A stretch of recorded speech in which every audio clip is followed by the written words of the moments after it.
Hello and welcome back to Theatre Beard, the YouTube channel specifically for students of drama, theatre and performance studies or the performing arts, particularly those at GCSE level or BTEC. Also, I've heard that people who are doing the International Baccalaureate have been using this channel, which is great. Today is another Wordy Wednesday and we're going to be looking at terminology all to do with songs in musical theatre.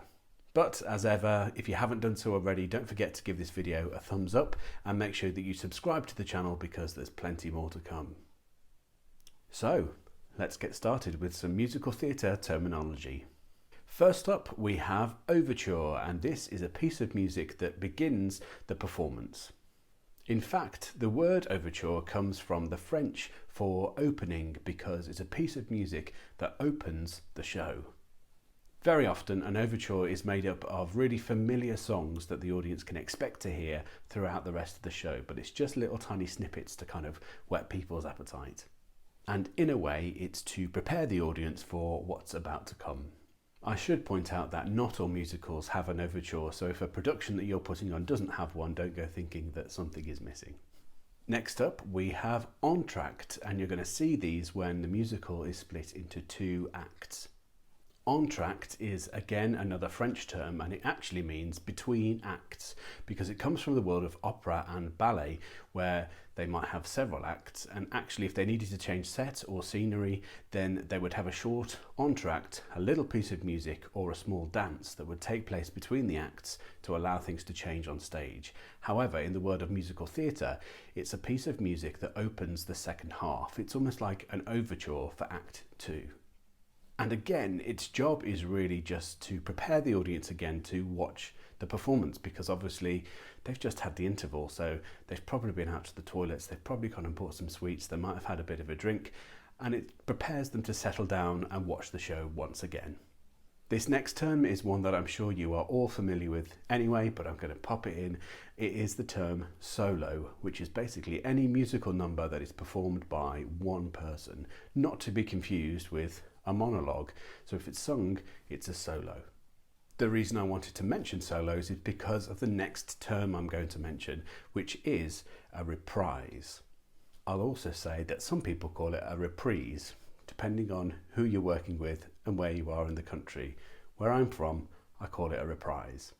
And a reprise is when we hear a solo again. It might just be a couple of phrases from that solo, it might be a verse and a chorus, but it's hearing that same solo again, usually not in its entirety.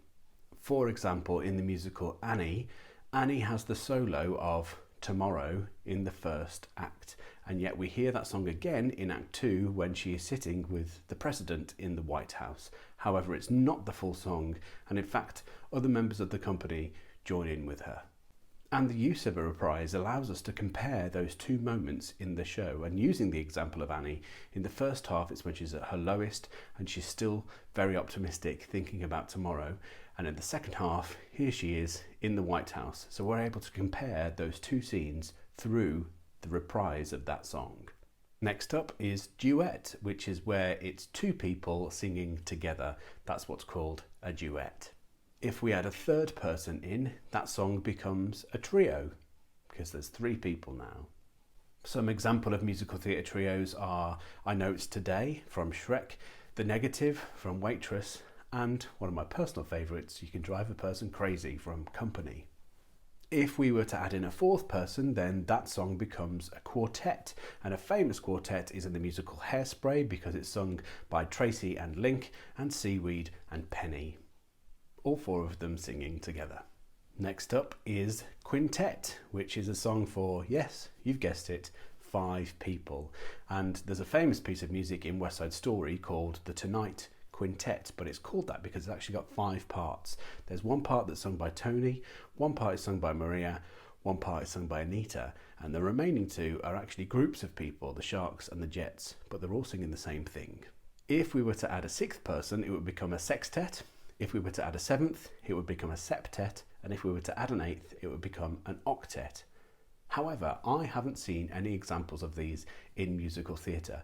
because when groups start to get this large, they start to become known as an ensemble, and that's a word for a group of people who sing a number together in a show. It could be an ensemble of main characters that have all come together to sing this song.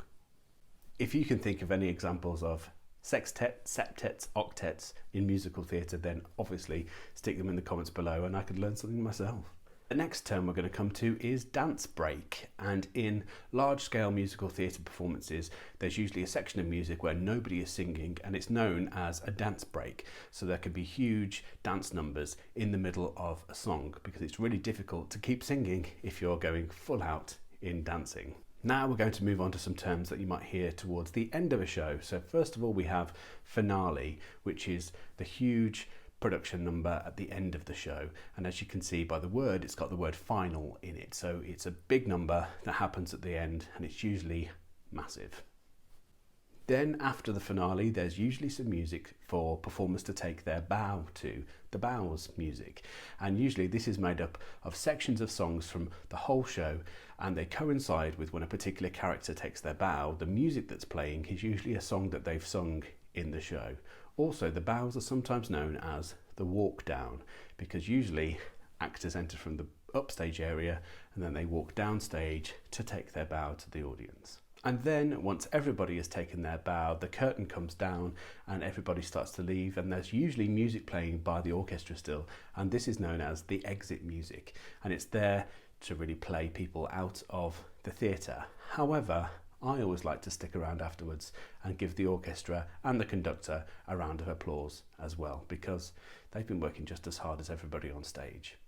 And so concludes today's Wordy Wednesday. Thank you so much for joining me. Don't forget to like and subscribe, and if you've got anything you would like in a future video, then by all means pop that in the comments. I'll see you next time.